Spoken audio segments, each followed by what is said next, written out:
all these systems get smarter, it almost makes me question like everything that I built yesterday is almost useless and I have to rebuild it all over again. And you just get an overwhelming feeling, but you're just like, I need something for the energy to rebuild what I built yesterday. I had energy yesterday because it was exciting. Today, how do I get that same energy? And so it's basically just like exhaust yourself every day and then just this too shall pass and reset the next day. So step into the world of success with your brand amplified, the ultimate podcast designed to unravel the intricacies of thriving businesses. I'm your host, Annika Jackson, and I'm on a mission to uncover the stories, strategies, and secrets that have propelled entrepreneurs and business leaders to success. Justin Lane of Adeline Media. Did you know that you are my 16th guest on this podcast in 2021? Yeah. When I had started the podcast in 2020, but I wasn't regular with all my episodes. Then we met, and I'm really excited to dive into what is going on in the world of SEO, digital advertising, and now artificial intelligence, specifically machine learning and generative AI, for almost 4 years later. Yeah. Yeah. Well, excited to be here. Congratulations on show 16. That's amazing. Isn't that funny? Now you're going to be show 500 and somethingeth. So 500. Wait, so I'm the 500th or the 16th? No, you were the 16th guest in 2021. Oh, that's right. Yeah. I'm tracking you now. Okay. And now I'm bringing you back on. And holy cow. Yeah. So you've been on this journey. We've been on this journey together for quite a long time. Wow. And yes. That's exciting. Oh my God. Those are some real numbers. So yeah. So it's a little insane, but I'm so glad that I've been on this journey because you're one of the kindest people I know who's most willing to share their knowledge with others. And that has been so appreciated in this journey. Yeah, I appreciate that. That's a compliment. Okay, where do you want to start? Because it's all separate, but in AI, it's all the same now. It's all one thing. So let's talk about where you're at with Adeline Media Group right now. You were helping people with Google and SEO, ads, the whole digital ecosystem when Google first started. Yes. And yeah. So we've actually come full circle. If we talk about SEO, we've come full circle on that. So out of college, I was hired, computer science, I was hired, and Google had just started. And it was a pharmaceutical and cash advance company that was selling leads to get all of that in. So rank for Viagra, Cialis, that whole world. They were heavy in the affiliate space, and affiliates were capturing all that traffic. But then Google came out, and there was an opportunity for them to acquire their own traffic. So I took my expertise, and we used machine learning even at that time to generate hundreds of programmatic websites with content that we knew would rank in Google.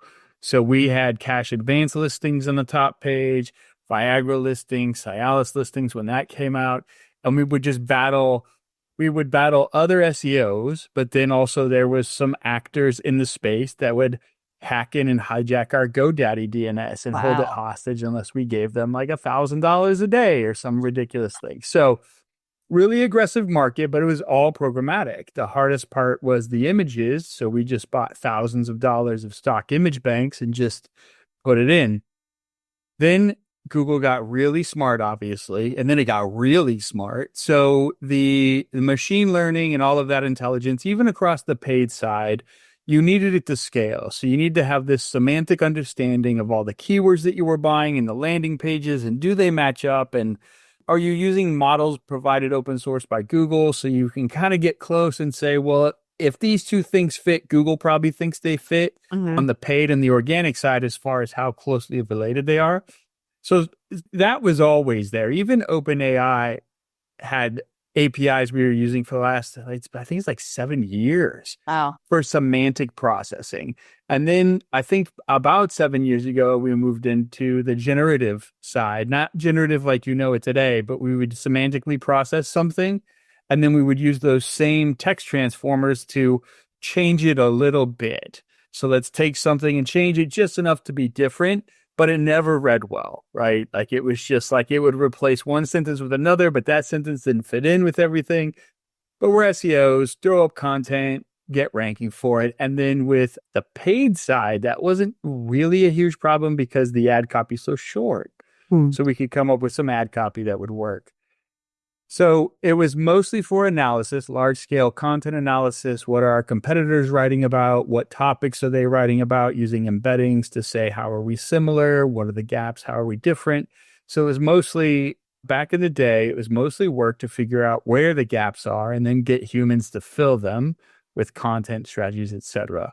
Fast forward to generative AI, and we were right back to the same game of did do all of this research, but obviously do it way faster now and better, but also have it write the answer. So let's start building websites and ad copy and doing all these things. And the argument that everyone knows that AI wrote it is just not even true, though. So I think once you get over that and you embrace letting AI write, I mean, there's some tone tweaking that you need to do. There's some things you can do to say, don't be a general LLM, imagine a world, be specific, write like someone else or write like this other person, B2B copy. And so that has just transformed how I operate with clients as far as SEO is almost, it's not even a thing we talk about. Every page has, doesn't matter how many pages you have, every single page has a connection, that a routine that runs once a week where AI is like, how can I do better? I've crawled conversion data. I've crawled phone transcripts. I've crawled emails. So I understand what's happening with the business. Now I have this landing page that's built to attract this business from SEO. Is there anything else I can use to enrich it? Are there any new keywords related to this? And then also I need some links to this. So let's go search Google. Are there any partners out there that I can have a relationship with that can link back again? So each page almost just kind of breathes by itself. And SEO just isn't talked about. Like each page has its own analytics. We see it moving up the page. So typically with SEO companies, you'll get these big blanket reports, especially on large scale systems of like, we've got you, your top 10 for 120 new keywords, right? And it's not really, well, what are those keywords? And are they doing any work for me? That kind of thing. This is just very much like this page matters and we'll keep working on it. So that has completely transformed my workload for SEO as well as the consistency of doing good SEO. Like it's every page gets equal treatment. There's not like okay, we're on our 16th page for this client. We're all pretty burnt out, like da da da. Every page is fresh and taken care of. So it's really transformative. And I've only seen increase. So if we talk about technical SEO and applying schemas and all that stuff, what these tools do, you're always, every single client is going from like whatever position they were, they're getting 20, 25, 30 more points in the positioning index just for that page within a week. Like it's all within a week. So this doesn't, if you don't have an overall authority in the space, this doesn't give you that. This just makes sure whatever authority you have, you're winning as much as you can. And then the link building will go. So that's the organic side. If you have any questions on that? Yeah, well, let's stop there because everything you're doing, I know that for you, this is all really easy. Are you using your own proprietary software and system? You building this out yourself? Because this also sounds very expensive. Oh, good Lord, it's not expensive. So, and I'll tell you why. Fortunately, there's embedding technologies that you need that you can run on a normal computer. So I don't have those running in the cloud. I have just like a gaming computer, and those embedding technologies use the graphics card, but they don't overuse it. So that's fine. But also to rent the GPU space on like DigitalOcean is really cheap. And then there's when you really want to play the game. So you can have a smaller LLM that doesn't cost you any money to run, go and collect data and organize data, and it can do some stuff. But when you want to generate content that is like, let's take the work of the intern and give it to the professor to generate the real content, you need a high parameter LLM that knows what it's doing. So to hit GPT or Claude or those, GPT-4o Mini is really, really cheap, like pennies cheap. So I send probably 100,000 queries a day and pay, I don't know, $6. So it is incredibly cheap to do that kind of work. I think where people see that AI is expensive is when you start to build your own models with your own inference and training. So inference with your own model, like if you wanted to go into a system and ask it a question, tell me how my company's doing, and you've connected all the data, to have an LLM powerful enough to do that and go connect all your data that you're running is tremendously expensive. Tremendously. Those cards, if you were to put metal in your own house, is what they call it when you like build it yourself. They're right now, H100s are about $30,000 a piece. You would need one H100 to do just kind of everyday work. I could run a business off of that. But if I wanted to train or have real-time inference, I would need about 8. So that's a lot of money, 30,000 times 8. So I have put in units before at about $250,000 on-premise AI systems. Wow. That people wanted. But when you go through the APIs, you could do it super cheap, super cheap. Yeah. There's a level of technicality to what you're talking about that those common business owner is not going to relate to. So that's why they would hire somebody like yourself to do. Yeah. So there's a lot of technologies out there now that are capitalizing. That's why they'll charge you per tokens or however they charge you for their services to go out and do it. And they're marking up AI pretty good. And that's okay if they're doing their job. So a good business, if you were to go to a company that says we leverage AI to do SEO and it's like a SaaS company, all you got to do is plug in and tell us your website and do all these things. Those things are probably worth it most of the time, even though it's not that expensive for them to run the AI. But they're doing evaluations, hopefully, where they're checking the AI to say, are you still doing everything within the boundaries that we want? You're not going crazy. So it's worth it to the end user. When you hire someone like me, I say, yes, I leverage AI and it's really cheap. But also I'm running 3 LLMs against everything, seeing who has the right answer. And we store every prompt and response to make sure that we're not going off the guardrails, especially when we're training. Are we going too deep into something? So there's a lot of babysitting that happens to watch it to make sure it's doing the right thing. And those other services are doing it. So yeah, it's cheap. If you know how to technically wire everything up, it's decently cheap to use AI, but it's still a human expensive. Like, is it doing the right thing and make sure that it's in the right guardrails, right? Yeah. So yeah, I take it back. If you technically know what you're doing, it's cheap, but if you want it done well and consistently every time, you do need to have some systems in place where you're evaluating what it's doing and making sure it's always right. Yeah. So it's supervised learning, right? Or unsupervised learning, but with human. Yeah. Well, it'd be supervised, heavily supervised. Yeah. Yeah. Yeah. Yeah. So but I like the fact that you're saying you still have to have a human behind this. You can't just let things run amok. You really do. And when you get as complicated as I like to get, there's OpenAI embedding. So OpenAI is the 900-pound gorilla that can do everything. Like, it understands multilingual. You give it a piece of embedding context, it will embed and you can search and you'd be fine. But then there's some specialized embeddings and LLMs that you'd want to use. And so for me, I run several embedders, especially if I'm building queries, that will take all of the client's content and embed it and encode it in these embeddings. And then I can do a search. If I want to build a new article, I'll have a particular embedder that knows, for whatever reason, it's multilingual, right? If I need to go, I'm entering a query on, do we have any articles in our ecosystem, but I'm doing it in English, but it's a Spanish client. It will just, that embedder knows it doesn't matter to that embedder. So I say it in English, it knows what the equivalent points are in the universe to say, they said this in English, but it's the same in this language. And I can get back the relevant ones in Spanish. Nice. So there are most systems typically tap into OpenAI's LLM, the GPT, and their embedder to do all that work. And that's a great general, like, it probably works most of the time.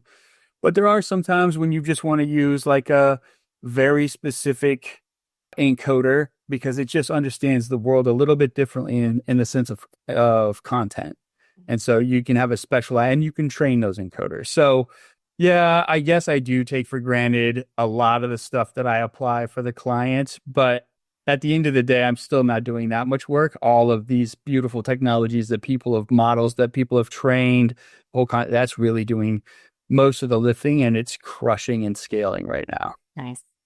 Well, to that point, let's talk about the other side of digital advertising ecosystem, because we've had these conversations. You're doing some things that are actually fairly unique in the market that you thought everybody was just doing, in terms of using different agents to represent different clients. And so that when you get the test, so that you can fast track almost the testing process and the approval process. Yeah. So just to make it really basic for the listener. Okay. Yeah.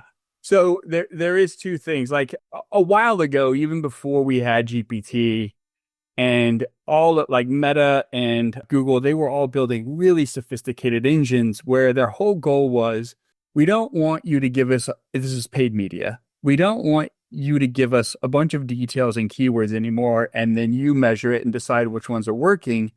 That's the old days. What we want to happen is just give us your website and what you're trying to do, and we'll go figure that out. We'll get the keywords and buy the audiences. And I'm okay with that. And it stumbled at first, and people are like, they'll never get it. But it was at that point that I realized I should not be optimizing within the platform anymore inside Google. I should be throwing information into Google. And when I get the results back, those are the signals for me to change my own content to fit better within its algorithm. So now, instead of having systems run constantly optimizing within Google's ecosystem, these systems now change landing page content, change ad copy. They change what I look like to better represent their models, so that Google will then say, oh, I see who you are now. I'm going to go do this better for you. And so as they move further into, we're not going to tell you what we're doing, I'll just leverage their data so that I can tweak who I am and how I represent myself to them. So now every client, depending on which ecosystem we're in, Gemini, Llama for Meta, will analyze the content and basically get the stats that we have and then get overviews of our content. What kind of audience do you think this would go after? And we basically pull that information with the results all the time and tweak. How would you say this if you wanted someone to buy it? Here's what we would say, right? Talking to the AI. So we do tweak those. And then there are, using the same LLMs, once we have a history of Facebook data or Google data, we basically track all of that, plot it, where's the victories and where's the losses.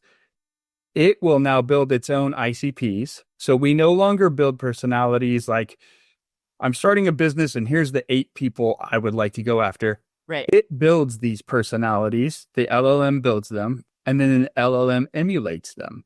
So then we'll say, here's a new piece of content.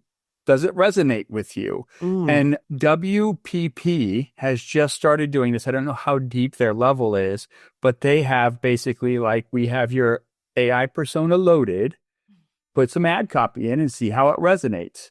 So the same thing. So that's something I do with all of my clients. And most of them don't even know that's happening, because you know how clients are, they still know better, right? It doesn't matter how much data you give them. They're like, no, I just have a feeling people like the blue. It's like, well, cool. I guess we'll do that. But also the data says they like red a lot. Yeah. So yeah, what do we do here? Yeah. Well, and we have to have the data. Yes. To back up everything. That helps our storytelling evolve, to your point. There's one thing that you just said that I wanted to dive deeper into. And it was about the landing pages. So when you're finding that, all the systems are working, finding that landing pages might not have the right copy. So then are you going in and you and your team are manually fixing the landing pages? Or is this also part of AI is able to do this for you in real time? So AI does do it in real time, but it is still a little bit tricky to get the tone and everything a client would want. So I'll explain kind of the process on the AI, how I would do that programmatically. We have a constant, we use it as RAG, but we have a document, a Google document that has the initiatives of the company highlighted, whether that's for the month, the week, a new product launch, but new things that either an LLM wouldn't be aware of because it just happened, or things we'd like to prioritize.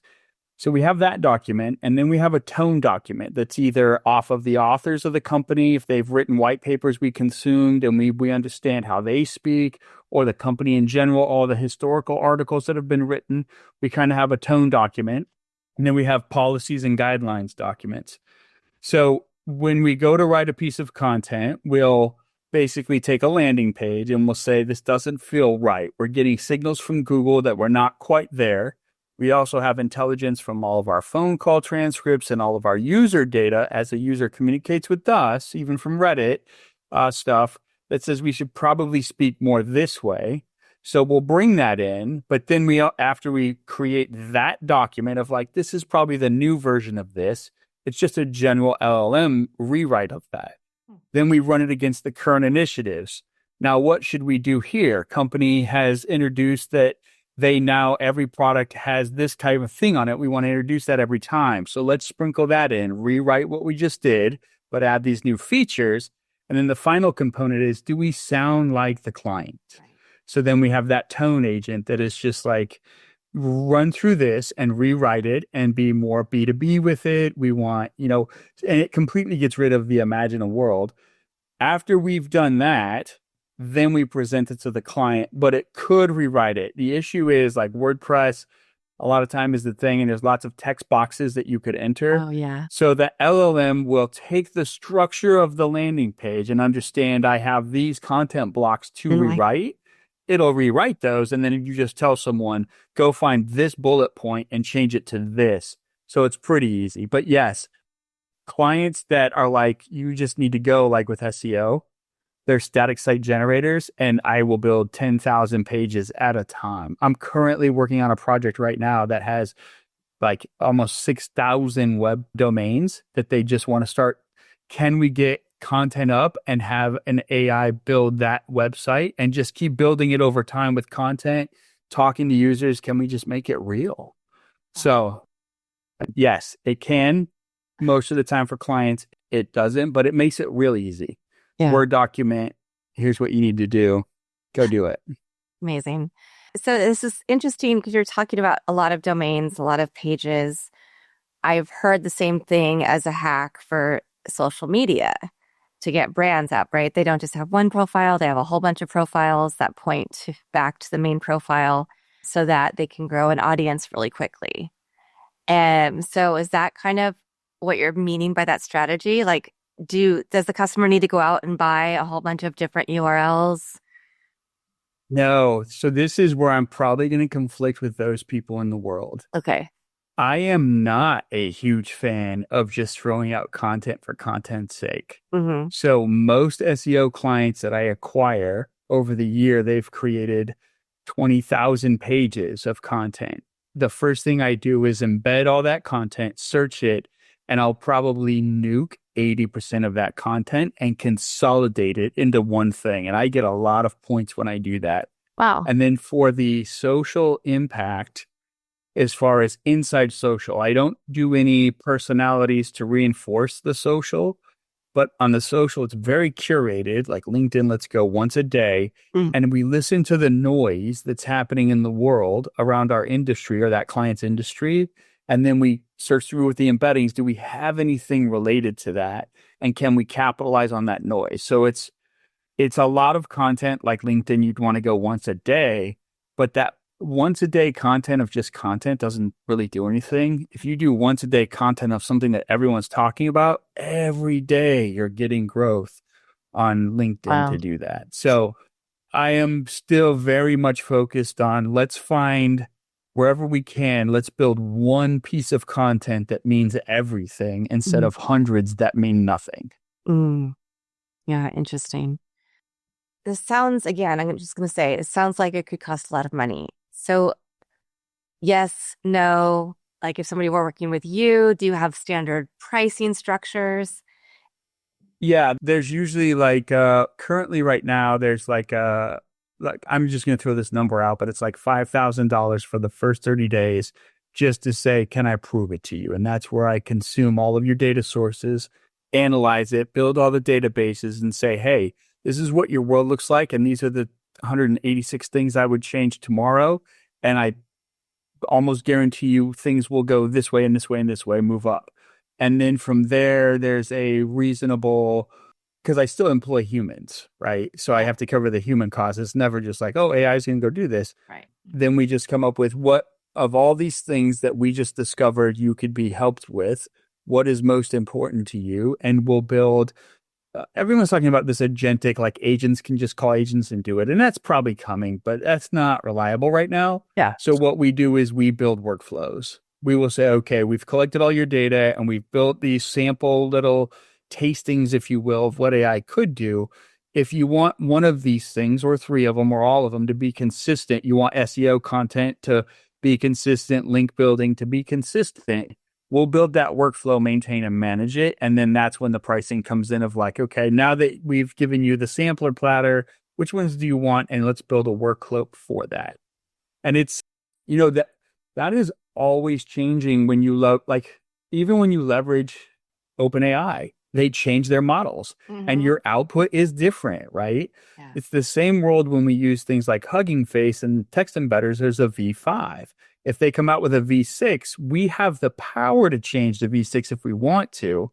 So we'll test V6 and say, is this one doing better for us? But if it's not, we'll just stay with V5. I've been running on some of the old school models for OpenAI. 4.0 Mini is my jam right now. Like, I don't know that I'll ever leave it. Really? As far as an API content. Yeah. 4.0 Mini is just rock and roll. Or 04 Mini, sorry.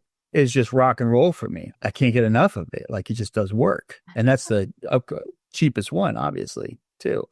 So there's a lot to watch out for when we run these things. So it is set it and forget it. The client never really knows that it's not automated or all this work is happening behind the scenes to keep it automated and consistent. But it's definitely work. Yeah. So, well, I'm glad you said that because I think sometimes you undercut. Yeah, I forget just how much. I think we've talked about this before. I had a Python code base for almost 18 years when I started with LegalZoom, managing the Overture, and I switched to Python. C# was my Viagra Cialis days, and I switched to Python, and I've managed the same code base for like 18 years. Wow. And as of like 6 months ago, I've never touched that code base again. And now all of the code is just small little bits for every client doing all the work that it needs to do, talking to databases. So yeah, I do definitely underappreciate how much knowledge I have in that realm to move data around in code and make this seem easy. I do that a lot, but it is easy. Well, for you, yes, for you, qualifier. For those who are listening who are not maybe as technologically savvy as you are, what are some easy steps that they can take to integrate higher quality SEO and data using AI tools, or just, where should they start? Yeah, I would look at AI tools and I would evaluate them, but really you're going to find 99% of the tools that exist in the world are powered either by Claude or by OpenAI, and you need to really understand what LLM is powering that and what the embeddings are doing. And then on the output, I would look, when you're looking for SEO tools, I would feed it one page at a time. Don't do the, hey, analyze my whole website and tell me what I'm about.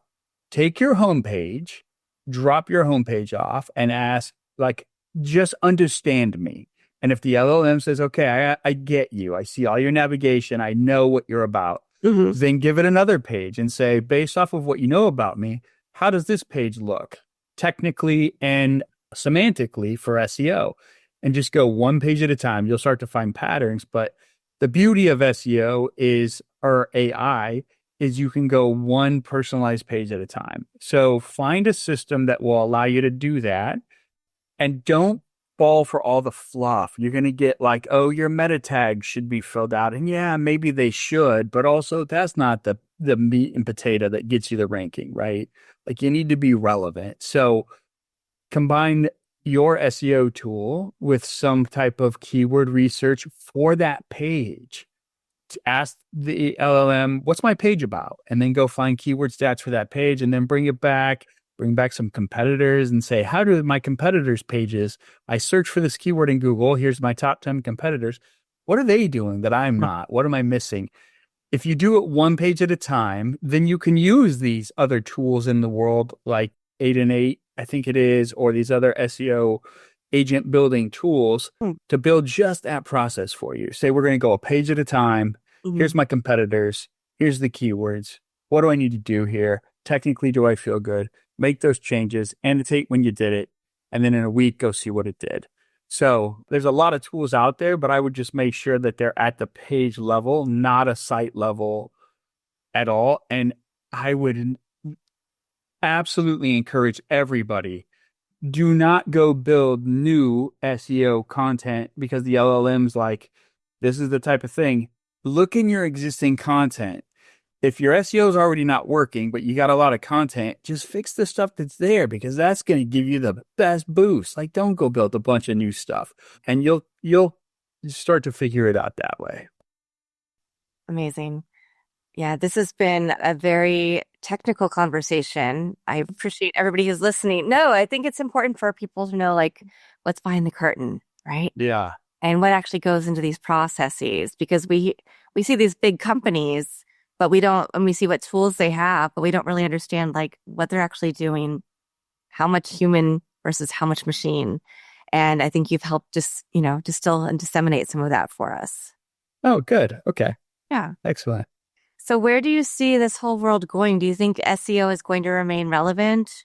Is it just going to change? Because we know that now last year, even 6 months ago, I think we were talking about, people are using TikTok, the younger generations. Now they're using TikTok for search. And now we're saying we're searching through chat and Claude and all these other, and we're asking those the same kind of questions that we maybe put into Google.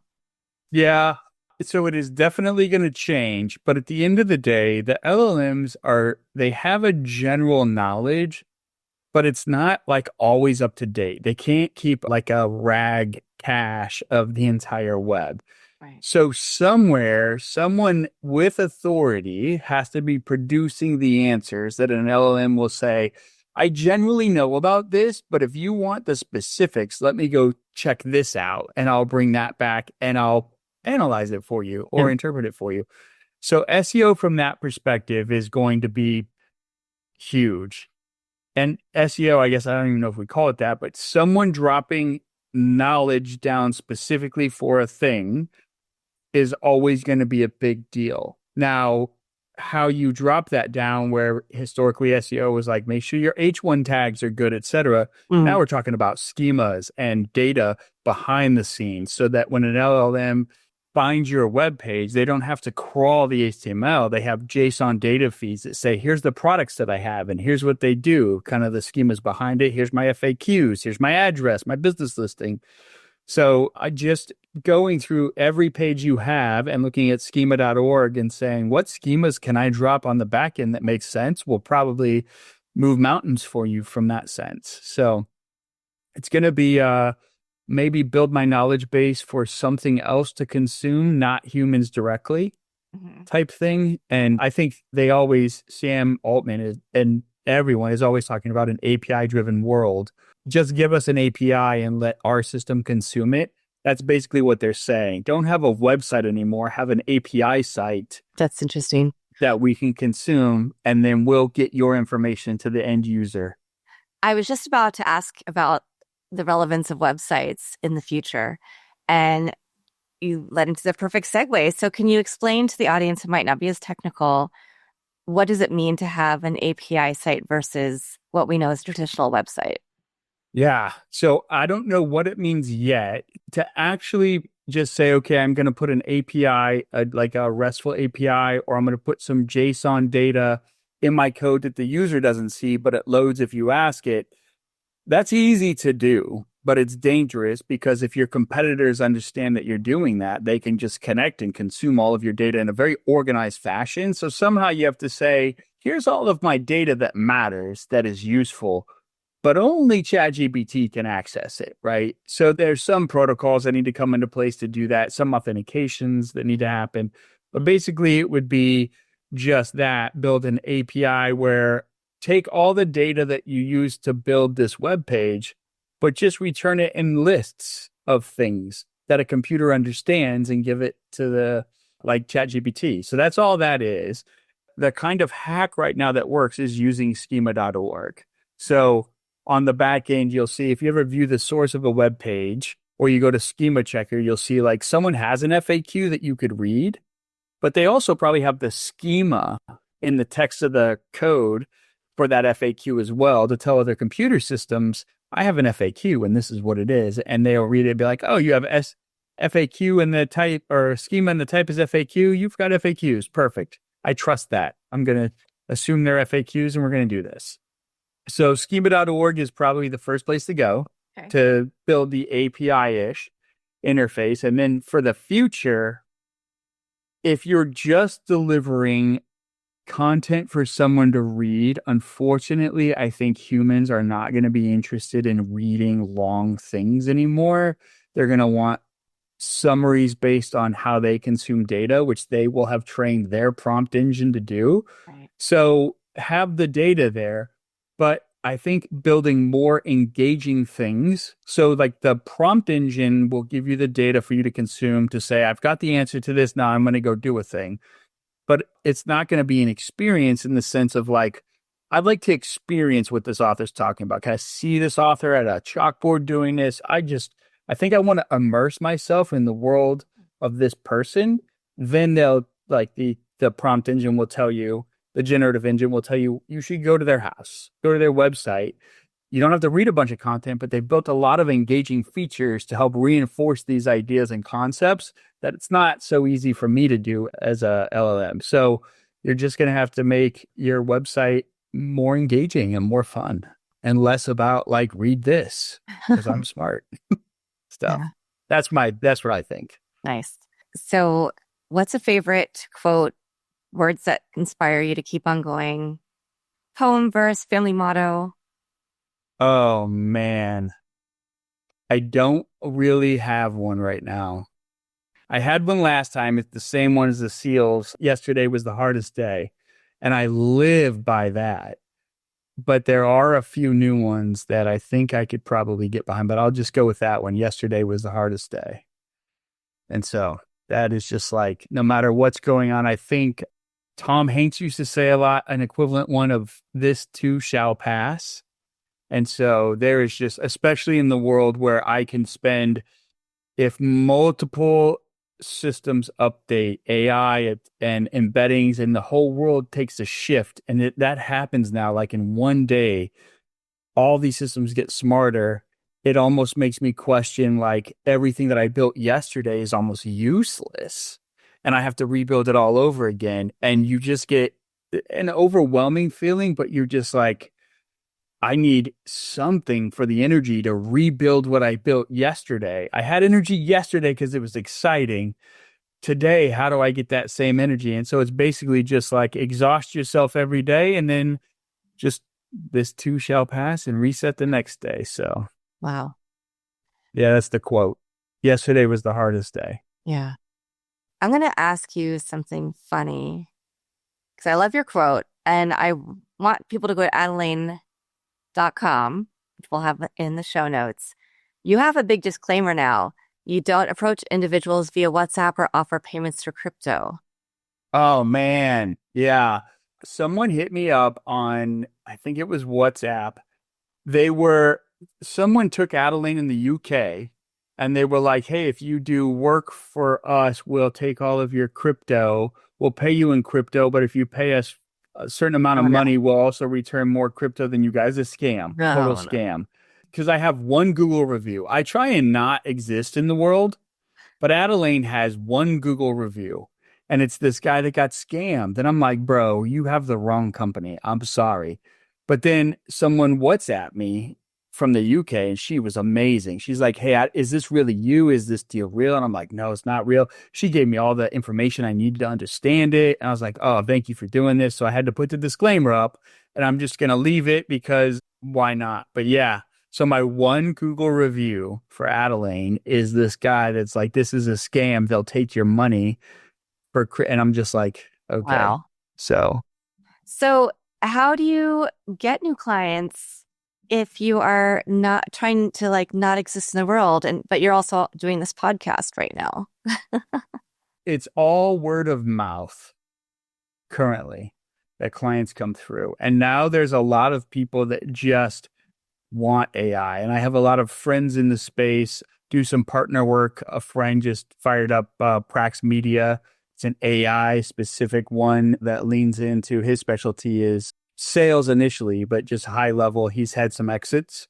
So he talks to other business owners on like, this is where you should start with AI because everyone says we need AI. And they do. Any person that starts AI in a competitive space is going to win if their competitors haven't. Like that's just the truth of it. They don't know where to start. So I work with him. He's landing client after client now. Like we're just turning those deals over like crazy of deploying AI, showing 5 ways it could help. Which one do you want? Like we talked about, which one do you want to go in? But that a lot of that is not so much advertising. That's like core business, finance, like in their business logic stuff. So for the advertising and marketing, it's all word of mouth. I am trying the SEO product that I have, I'm trying to launch as almost a SaaS. But again, like people don't want to do this stuff. Even if it's a SaaS, they're like, I still don't want to just do it though. You got to hire someone to use the product to do SEO for themselves. And it's almost like if you're going to take SEO seriously, you have to have someone like myself and my team that are always keeping up with SEO and saying, okay, we know what our product does and it makes life way easier, but there's a 5% every week we got to look at. Is it still doing everything it needs to do? So I guess publishing the SaaS products I could and should do, but with the caveat of like, but I'm the only one allowed to use it for you. Yeah. Like, I don't know. So I don't even know. The website that I have up right now was someone said, "Hey, your website looks horrible," which it did before. You've got to redo your website. And I was like, fine. And I basically had AI crawl all of the code of the agents that I was currently running for clients, summarize it, and build a web page for me. And AI just built it. I've never even read the website. Oh I my had put gosh. actually, no, AI put that disclaimer at the top. I copied from the Google review and the WhatsApp, and AI put the disclaimer at the top. So I haven't been to my website and I don't even know how long. I don't even know what it says. This is So this is the opposite of marketing 100%. and branding. But well, if you have a beta, if you need somebody to test on, I'm here for that. So Oh, definitely. yeah, We're already gonna do that. I do have a beta that's not like a beta, but we're gonna do it. amazing. Yeah. Yep. So for those of you who are still with us, yes, we've had a very technical. Well, Justin has brought a lot of technicality, but you can see the passion he has. I've known, obviously, I'm going to write a Google review because I've known you for over 5 years and I've seen great results when I've referred people to you.